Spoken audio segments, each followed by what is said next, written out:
How to save videos from Kling AI. Hi everyone, welcome back to another video from Wake&Tech.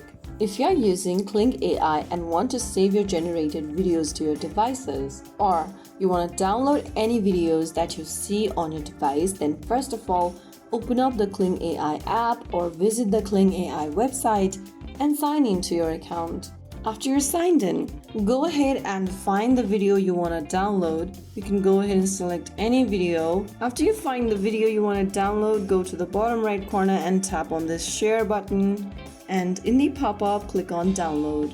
Soon after you do that, the video will be downloaded in your device's camera roll. If you're looking for your own work, then you can go to the My Space button at the bottom right, select the video that you've generated, and then click on the share icon and tap download. You can select whether you'd like to download it without watermark. In order to download it without watermark, you need to be a premium subscriber. You can also download the MP4 by tapping download MP4 and the video will be downloaded in your device's camera roll. So that's how you can easily save videos from Kling AI.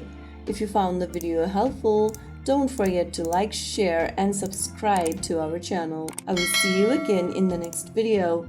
Thank you for watching.